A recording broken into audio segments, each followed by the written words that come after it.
चाणक्य नीति अध्याय 5। पतिरेव गुरु स्त्रीणां सर्वस्याभ्यो गुरु गुरुग्नि द्विजातिनो वर्णानां ब्राह्मणे गुरु। इस श्लोक के द्वारा अतिथि या मेहमान की ही महत्ता को बताया गया है। अतिथि सभी सांसारिक प्राणधारियों के लिए पूजक एवं सत्कार के योग्य होता है। ब्राह्मण, क्षत्रिय और वैश्य का गुरुदेव इष्ट देव अग्नि होता है और ब्राह्मण सभी वर्णों का गुरु यानी शिक्षक या अध्यापक होता है, अतः पूजनीय है। नारियों या स्त्रियों का गुरु या जीवन संगनी उसका पति परमेश्वर होता है। अतिथि या मेहमान समस्त वर्गों या जातियों के नर नारियों का गुरुजन यानी पूजनीय है। अभ्यागत या अतिथि या मेहमान वही होता है जो गृहस्थी के गृह में अचानक प्रविष्ट होता है और उनका कोई भी स्वार्थ नहीं होता, वह तो अपने मेहमान का कल्याण या पूजन करता है। इसलिए आचार्य चाणक्य ने अतिथि को श्रेष्ठतम पुरुष माना है। यथा चतुर्भि कनकम परीक्षते निर्घर्षण छेदेन ताड़ेन तथा चतुर्भि पुरुषे परीक्षते त्यागेन शीलेन गुणेन कर्मणा।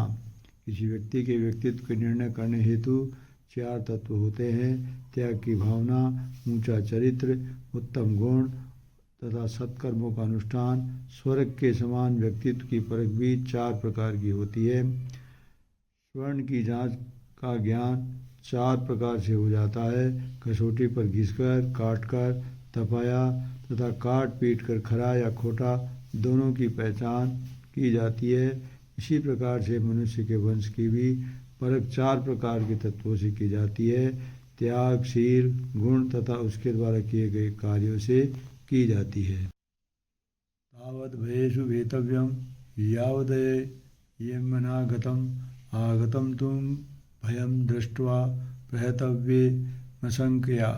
मुसीबतों के डर से न आने तक ही डरना चाहिए। डर आ जाने पर डट कर संघर्ष करना चाहिए। इस श्लोक में आचार्य चाणक्य ने कहा है कि बुद्धिमान मनुष्य को तभी तक डर से घबराना चाहिए जब तक डर उसके समक्ष उपस्थित न हो। जब एक बार भय, डर, संकट कोई भी आ जाए तो उसके संग डट कर मुकाबला करना चाहिए। डर के आ जाने पर घबरा जाना कोई बुद्धिमानी का कार्य नहीं होता। जब संकट सम्मुख खड़ा हो तो है होगा और देखा जाएगा वाले ऐसा न सोचकर उस पर प्रहार कर देना चाहिए, यानी उसके उपाय के लिए शक्ति का प्रदर्शन करना चाहिए। शक्ति से संकटों, दुखों, बाधाओं, आपत्तियों का डटकर मुकाबला ही पुरुष की वीरता का प्रतीक है। एकोदर समुद्भूता एक नक्षत्र जात का न भवंती समाशीले यथा बद्रिक कंठ का। बिल्कुल सही है कि जिस प्रकार से बेर की झाड़ियों पर उत्पत्ति, बेर और कांटे सामान्यतः एक स्वभाव के नहीं होते, ठीक है उसी प्रकार एक ही समय एक ही माता के जन्मे शिशु भी एक स्वभाव के नहीं होते। इस श्लोक के द्वारा आचार्य चाणक्य ने कहा है कि एक नक्षत्र और एक ही माँ के गर्भ से उत्पन्न जुड़वा शिशु भी एक समान स्वभाव के नहीं होते हैं। उदाहरण के लिए बेर की झाड़ियों से बेर ही पैदा होते हैं और कांटे भी उत्पन्न होते हैं, मगर स्वभाव मूलतः भिन्न होता है। फल तो मनुष्य को स्वाद देते हैं, लेकिन कांटे चुभने से पीड़ा देते हैं। निष्प्रहो नाधिकारी श्यान्नकामी मंडन प्रिय नावदिग्ध प्रियम ब्रूयात् स्फुट वक्तान वंग चकय। आचार्य चाणक्य ने कहा है कि कभी कभी अधिकारों के पीछे दौड़ लगाने की कोई इच्छा नहीं होती है। जो किसी पद या पदार्थ के पाने की इच्छा नहीं रखता वह अपनी वेशभूषा के प्रति सतर्क नहीं होता है। मूर्ख मनुष्य प्रिय और मधुर वचन नहीं बोल पाता तथा साफ बोलने वाला कभी कपटी, धूर्त, मक्कार तथा धोखेबाज नहीं होता है। प्राय देखने में आया है कि महत्वाकांक्षी पुरुष ही अधिकारों के प्रति जागरूक रहता है तथा किसी को मिलने जाने पर या किसी को अपने गृह में बुलाने पर वेशभूषा और अपनी साज सज्जा पर विशेष गौर रखता है, जिससे कुछ भी लेना देना नहीं होता। उसे साथ ही किसी को भी क्या परवाह, वह इन बातों की तरफ तवज्जो नहीं देता। अकुशल मनुष्य अपनी बात को मधुरतम ढंग का प्रयोग भी नहीं कर पाता, वह या कह नहीं पाता तथा सचमुच कहने या बोलने वाला मनुष्य हृदय में कुछ भी छिपाकर नहीं रखता। वह सत्य वचन कहने का आदी रहता है। मूर्खाणाम पंडिताम देश्या अग्नानाम महाधना वारांगना कुलस्त्रीणाम शुभ गणाम च दुर्भगा। कुछ स्वाभाविक क्रियाएं और विचार होते हैं, उनसे दूरी नहीं बनाई जा सकती। इससे जो वंचित है वही दूसरों में ढूंढा करता है, फिर उसी से ईर्ष्या या जलता है। इस श्लोक के द्वारा आचार्य चाणक्य ने कहा है कि यह तो जगत का सबसे पुराना चलन है कि पंडितों से मूर्ख सदैव ईर्ष्या रखते हैं, निर्धन या दरिद्र बड़े बड़े धनपतियों या अमीरों से अकारण द्वेष भावना रखते हैं। वेश्याएं व्यभिचारिणी स्त्रियां सदैव प्रतिव्रता नारियों से तथा सौभाग्यवती नारियों से विधवाएं ईर्ष्या रखती है। वास्तव में होना तो ये चाहिए कि पंडित मूर्खों की, धनी निर्धनों की कुल स्त्रियां वेश्याओं की और सौभाग्यवती स्त्रियां विधवाओं का तिरस्कार करें, परंतु होता विपरीत है। वस्तुतः हीन भावना ग्रसित मनुष्य अपनी दीनता को ढकने के लिए दूसरों पर दोषारोपण करके या उनमें दोष निकालते हैं। यही इस जगत का चलन है। आलस्योपहता विद्या परहस्तगता स्त्रिय अल्पबीजम हतम क्षेत्र हतम सैन्यमनायकम। आचार्य चाणक्य का मत है कि आलस्य के तथा अभ्यास की कमी से प्राय विद्या का पतन हो जाता है। दूसरे के हाथ में पहुंचा धन कभी सहायता नहीं करता और न वापिस अपने हाथ में आता है। थोड़े बीज डाल देने से बाग फलता फूलता नहीं है तथा सेनापति के बिना सेना कभी विजय होती नहीं। व्याख्या: आलसी मनुष्य विद्या की रक्षा कदापि नहीं कर सकता। दूसरों के हाथ में पहुंचाया गया धन कभी आवश्यकता के समय मिलता नहीं। खेत में कम बीज डालने से खुशहाल फसल होती नहीं और सेनापति के बिना ही सेनाएं रणनीति बना सकती नहीं। स्पष्ट है कि विद्या के लिए मेहनत लगन अपेक्षित है। धन वही है जो अपने अधिकार या कब्जे में अपने पास रहे।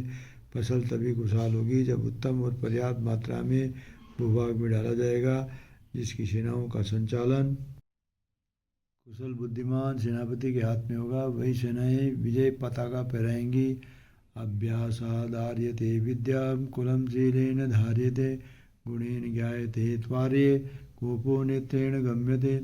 इस श्लोक में कहा गया है कि नित्य अभ्यास से विद्या की रक्षा होती है। सदाचार की पनाह से वंश का नाम उज्ज्वल प्रकाशमान होता है। गुणों के धारण करने से श्रेष्ठ होने का परिचय मिल जाता है तथा नेत्रों से क्रोध का ज्ञान हो जाता है। अभ्यास की कमी में ज्ञान की प्राप्त की गई विद्या भी कंठस्थ नहीं होती। अभ्यास के बगैर अशिक्षित मनुष्य में आत्मविश्वास की झलक भी नहीं मिलती। इसलिए तो एक जगह पर कहा गया है कि बिना अभ्यास के अभाव में विद्या विष दंश बन जाती है तथा विष या रसपान बन जाती है। किसी भी वंश की प्रतिष्ठा धन संपत्तियों से नहीं होती, अपितु आचरण की श्रेष्ठता से मानी जाती है। यदि धनपति मनुष्य का चरित्र भ्रष्ट है तो उसे समाज में कभी मान सम्मान हासिल नहीं होता। आर्य उपनाम रख लेने से कोई मनुष्य सर्वश्रेष्ठ नहीं बन जाता। मनुष्य की श्रेष्ठता के नापतोल का आधार उसके गुण होते हैं। जिस मनुष्य में उदारवादी गुणों की जितनी अधिकता होगी वे व्यक्ति उतना श्रेष्ठ गुणी कहलाएगा। मनुष्य यत्न करने पर भी अपने मनोभावों को ढक नहीं सकता। व्यक्ति की देह के अंगों में जन्मे विकार उसके मन के भावों को उजागर कर देते हैं। इस मूल आधार पर आचार्य चाणक्य ने कहा है कि किसी अप्रिय अवांछनीय मनुष्य का आमना सामना हो जाने पर हृदय का रोष आक्रोश उसके नेत्रों की विकृति से ज्ञात हो जाता है। इस प्रकार विद्या की रक्षा हेतु अभ्यास, वंश के गौरव की रक्षा के लिए शील की सुरक्षा अपेक्षित है। गुणों से मनुष्य की वास्तविक स्थिति का और नेत्रों या आंखों से मनुष्य के मनोभावों या हृदय भावों का परिचय मिल जाता है। वित्तेन रक्षते धर्मो विद्या योगेन रक्षते मृदुना रक्षते भूप शस्त्रित्या रक्षते गृहम्। आचार्य चाणक्य ने कहा है कि धर्म की सुरक्षा धन के द्वारा, विद्या की सुरक्षा निरंतर अभ्यास के द्वारा, राजनीति की सुरक्षा कोमल और दयापूर्ण आचरण द्वारा, गृह गृहस्थी की सुरक्षा कुलीन नारी के द्वारा होती है। यह सर्वजन विदित सच है कि सभी धर्म कर्म धन से ही संपन्न हो जाते हैं। यज्ञ योगादि मंदिर धर्मशाला कूप वापी तथा अन्य समाजोपयोगी एवं सार्वजनिक भवनों के निर्माण, तीर्थ यात्रा व्रतानुष्ठान आदि समस्त धर्म कर्मों के लिए धन की उपेक्षा रहती है। बिना धर्म के तो जीवन रूपी गाड़ी भी नहीं चल सकती। धर्मानुष्ठान को तो फिर कहना ही क्या। योग का अर्थ कर्म विद्या में कौशल है। यदि कोई विद्वान मनुष्य व्यवहार कुशल भी नहीं है तो लोक जीवन के निर्वाह योग्य भी नहीं है तो उसका विद्या ज्ञान भी मजाक का विषय बन जाता है।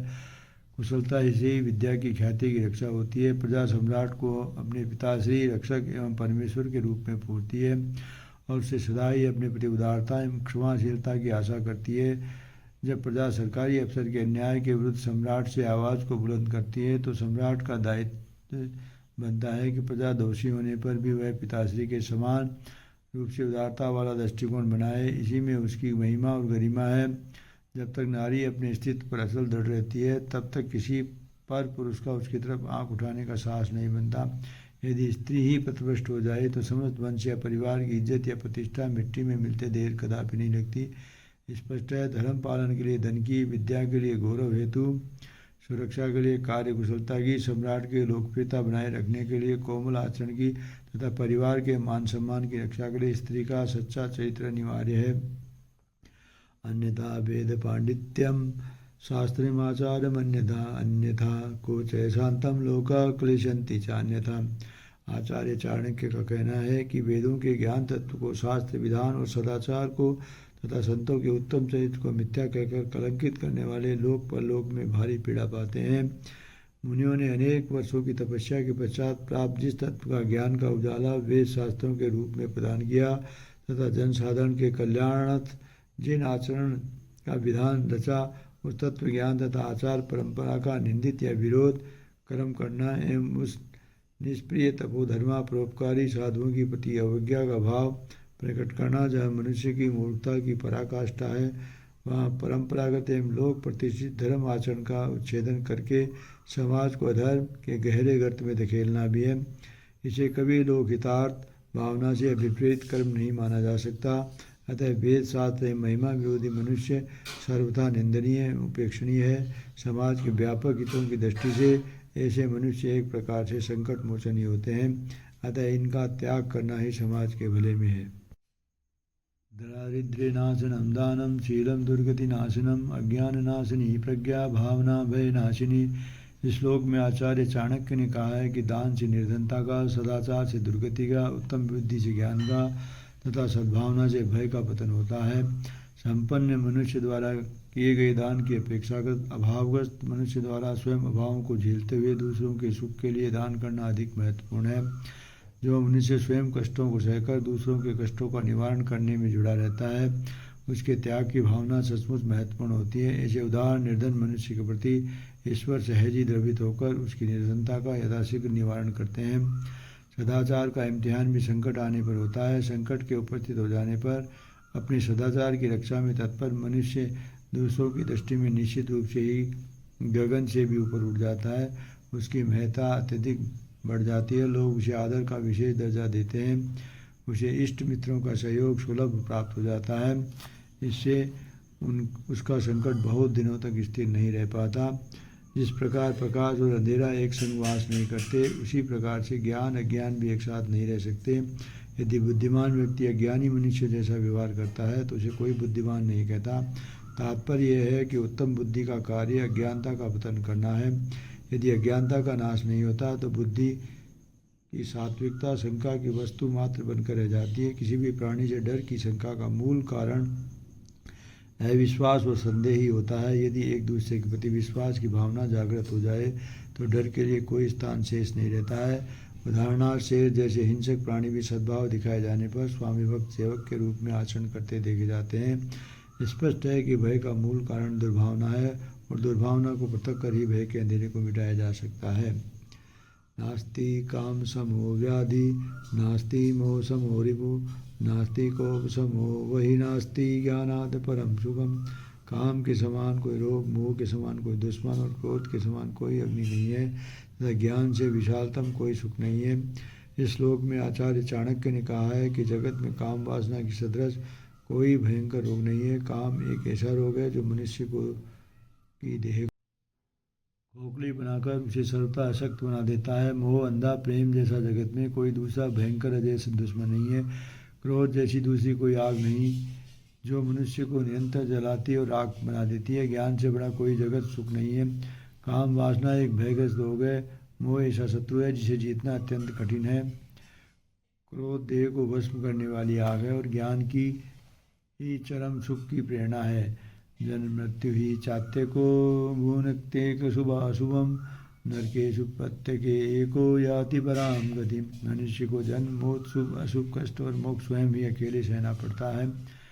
आचार्य चाणक्य का कहना है कि मनुष्य जगत में अकेला ही जन्म लेता है और तो अकेला ही इस दुनिया में जाता है। उसके द्वारा कमाए धन संपत्ति भाई बंधु सभी यहीं छोड़ना पड़ता है। इस जगत में न कोई किसी के संग आता है और न जाता है।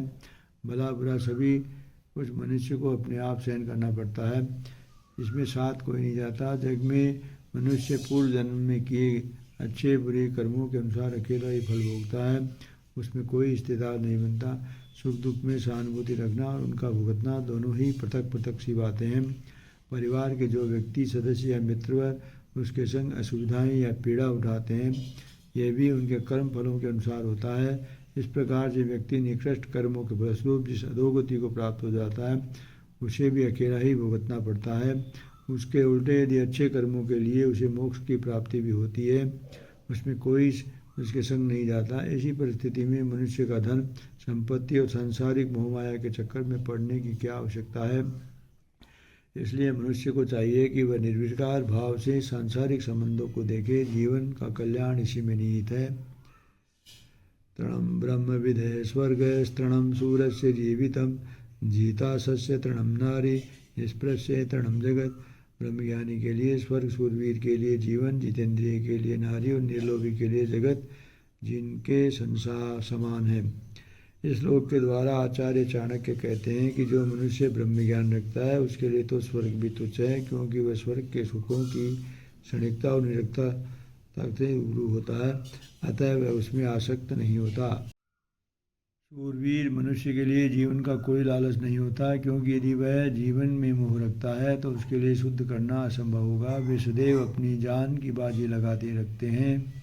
इस प्रकार से इंद्रियों को अपने वश में रखने वाले मनुष्य के लिए नारी का कोई भी मोल या महत्व नहीं होता। उसका सौंदर्य के एक लोथड़े के अलावा और कुछ भी नहीं है। इस प्रकार के निष्प्रय मनुष्य के लिए जगत के भरपूर सुंदर खजाने तथा अन्य वस्तुएं भी तिनके की समान रूप तुच्छ होती हैं। ये तो पदार्थ उसे अपनी ओर नहीं खींच सकते। विद्या मित्रम प्रवासेषु भार्या मित्रम गृहेषु च व्याधितस्य योषधम मित्रम धर्मो मित्रम मत्स्य च। आचार्य चाणक्य ने कहा है कि परदेश में वास करने वाले मनुष्यों का सच्चा सखा उनकी विद्या होती है। अपने गृह में वास करने वाले के लिए उसका सच्चा मित्र प्रियतम उसकी पतिव्रता पत्नी होती है। रुग्ण मनुष्य का मित्र औषधि है और मृत्युशैया पर लेटे मनुष्य का मित्र उसका धर्म और समस्त जीवन के लिए सत्कर्म है। परदेश में जहाँ मनुष्य का कोई परिचित भी नहीं मित्र नहीं होता, वहाँ विद्या ही उसका सदैव ऐसा परम सखा है जो उसे तनावग्रस्तता से मुक्ति प्रदान करने के अलावा राज्य का सम्मान भी दिलवाती है। विद्या के अलावा उसका विश्वस्त मित्र वहाँ और कोई नहीं होता। परिवार में जहाँ अनेक कलह और विवाद जन्म लेते हैं और अनेक बार धन के अभाव से समस्याओं का सामना करना पड़ता है, वही पति परायणा पत्नी ही पति की सबसे अच्छी श्रेष्ठ मित्र होती है। रोगी की सर्वोत्तम आवश्यकता रोग से मुक्ति पाना होती है। उसके लिए सबसे अधिक उपयोगिता औषधि की होती है। सबसे अच्छा मित्र औषधि ही है। आचार्य चाणक्य कहते हैं कि मनुष्य जब जीवन से मुक्ति पाकर परम लोक में वास करने को तैयार होता है तो केवल धर्म और सत्कर्म ही उसके संग होते हैं। जीवन समय में नहीं कर पाया है तो वह अंतकाल में पीड़ित दिखाई पड़ता है। वथा वृष्टि समुद्रेषु वृथा तृप्तेषु भोजनम वृथा दानम धनाढ्येषु वृथा दीपो दिवापपि च। वर्षा की आवश्यकता रेगिस्तान या सूखे मैदानों में पड़ती है। भोजन की आवश्यकता भूखे मनुष्य को पड़ती है। दान की आवश्यकता दरिद्र मनुष्य के लिए पड़ती है और दीपक की आवश्यकता रात्रि के अंधकार में पड़ती है। इस श्लोक के द्वारा आचार्य चाणक्य का मत है कि समुद्र में बादलों का वर्षा करना व्यर्थ होता है। जिसका पेट भोजन से तृप्त हो उसे भोजन कराना भी व्यर्थ होता है। मालदार मनुष्य को दान देना उसी प्रकार से व्यर्थ होता है जिस प्रकार दिन में सूर्य के प्रकाश में जलता दीपक दिखाना। नास्ति मेघ समम तोयम नास्ति तार्दम समम बलम नास्ति चक्षु समम तेजो नास्ति धान्य समम प्रियम। इस श्लोक में आचार्य चाणक्य के अनुसार मेघों से बरसते जल के समान कोई दूसरा स्वच्छ पानी नहीं होता। नेत्रों की ज्योति के समान दूसरा कोई उत्कृष्ट प्रकाश नहीं होता तथा अंत के समान रूप दूसरा कोई भोजन नहीं हो सकता। क्षितिज स्थित मेघ के पानी को सर्वाधिक स्वच्छ शुद्ध और स्वास्थ्यवर्धक माना गया है। मनुष्य में यदि आत्मबल विद्वान है तो बाहरी शक्तियाँ भी उसका संग करती है। इस प्रकार यदि आँखों में रोशनी है तो हम बाहर का प्रकाश भी देख सकते हैं। यदि अन्न हो तो अन्य किसी भी वस्तु से संतुष्टि नहीं हो सकती। अधनादनमिच्छन्ति वाचं चैव चतुष्पदा मानवा स्वर्गमिच्छन्ति मोक्षमिच्छन्ति देवता। आचार्य चाणक्य के श्लोक का भाव यह है कि इस जगत में सभी प्राणधारी किसी न किसी प्रकार के भाव से दुखी हैं। जो कुछ उन्हें प्राप्त है वे उसका महत्व न देकर सदैव अप्राप्त वस्तु की इच्छा करते रहते हैं। इस जगत में एक सरल सत्य है कि जिस मनुष्य के पास जिस वस्तु की कमी होती है वह उसे प्राप्त करने की कामना रखता है, उसी को अत्यधिक महत्व देता है। उदाहरणार्थ निर्धन मनुष्य सर्वप्रथम धन को महत्व देता है, वह उसकी प्राप्ति के लिए सदैव बेचैन रहता है। पशुओं के लिए सबसे बड़ा अभाव उसका वाणी है, वे उसे पाने की लालसा में व्याकुल रहते हैं। मनुष्य इस जग की अपेक्षा कर स्वर्ग के सुखों की अभिलाषा करता है और स्वर्ग में वासी देवता मोक्ष प्राप्ति की कामना करते हैं। सत्येन धार्यते पृथ्वी सत्येन तप्ते रवि सत्येन वाति वायुश्च सर्वे सत्य प्रतिष्ठितम्। आचार्य चाणक्य ने श्लोक में सत्य के महत्व को प्रकट किया है। उन्होंने कहा है कि धरा सत्य के बल पर दृढ़ है। सत्य की ताकत से ही सूर्य में अग्नि या तेज है। सत्य की ताकत से दिन रात परिवर्तन और वायु निरंतर बहती है। इस प्रकार से संपूर्ण सृष्टि सत्य पर ही विराजमान है। आचार्य चाणक्य ने कहा, यहाँ सत्य की परिभाषा ब्रह्म से की है। उपनिषदों के अनुसार ज्ञान और अनंत ब्रह्म का पर्याप्त सत्य है। चाणक्य ने यहाँ ईश्वर की महिमा का वर्णन किया है, यानी भगवान की कृपा दृष्टि से ही धरा स्थिर है। उसकी असीम कृपा से ही सूर्य में तेज है। उसकी कृपा दृष्टि का फल है कि वायु की गति उत्पन्न है। वही जगत का उत्पादक, संरक्षक और सहारक है। समस्त जग उसी के बल पर दृढ़ है। ये संसार का धारण करता है। चला लक्ष्मी चला प्राणश्चलम जीवित योगिनम चला चले च संसारे धर्म एको ही निश्चलम। इस चराचर संसार में लक्ष्मी, यौवन तथा जीवन सभी कुछ नाशवान है, केवल एक धर्म ही निश्चल है। इस श्लोक में आचार्य चाणक्य ने कहा है कि इस जगत में लक्ष्मी का वास अस्थिर है, प्राण अनित्य रूप में है, जीवन भी सदैव साथ रहने वाला नहीं, गृह परिवार भी समाप्त होने वाली क्रिया है। सभी पदार्थ अनित्य और नश्वर हैं, केवल धर्म को ही सत्य और शाश्वत कह सकते हैं।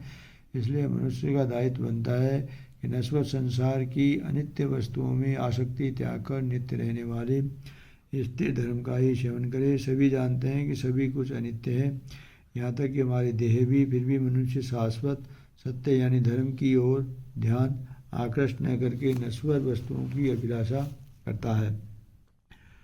नराणाम नापितो धूर्त पक्षिणो चैव वायस चतुष्पदाम सगालस्तु स्त्रीणाम धूर्ता च मालिनी।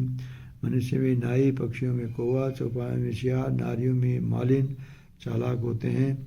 इस श्लोक में आचार्य चाणक्य जी ने कहा है कि मनुष्य में नाई, पक्षियों में काला कौवा, पशुओं में गीदड़ और स्त्रियों में मालिन को मूर्ख माना गया है। ये चारों बिना किसी कारण के दूसरे के कार्यों में विघन डालकर काम बिगाड़ते हैं, एक दूसरे से लड़ाई कराते हैं और व्यर्थ की परेशानियों में उलझाते हैं। जनिता चोपनीता च यस्तु विद्याम प्रयच्छति अन्नदाता भयत्राता पच्चेतर पितर स्मृता। आचार्य चाणक्य ने उपयुक्त श्लोक में जन्म देने वाले पिता के अन्य चार अन्य पिताश्री भी बतलाए हैं, जो ये हैं उपनयन, गुरुजन, अन्नदाता, भयों से सुरक्षा करने वाला। उपयुक्त श्लोक में आचार्य चाणक्य ने कहा है कि जन्म देने वाले पिताश्री तथा उपनयन संस्कार करने वाला गुरु जो विद्या प्रदान करता है यानी विद्यादाता, गुरुजन अन्य प्रदान करने वाला और डर से रक्षा करने वाला, ये पांच पिताश्री कहे गए हैं। राजपत्नी, गुरुपत्नी, मित्रपत्नी तथैव च पत्नी माता सुमाता च पंचेता माता स्मृता। इस श्लोक में आचार्य चाणक्य बता रहे हैं कि सम्राट की पत्नी या रानी, गुरुदेव की पत्नी और उस प्रकार से सखा की पत्नी, पत्नी की माताएं तथा अपनी पत्नी, ये पांच सिर्फ माँ ही मानी गई हैं। आचार्य चाणक्य ने उपयुक्त श्लोक के द्वारा अपनी माता जननी के अन्य चार माताएं भी मानी गई है, जो ये होती हैं राजा की रानी या पत्नी, गुरु की भार्या, पत्नी की माता, साथ मित्र की पत्नी। इन पांचों के संग माता के समान व्यवहार करना चाहिए।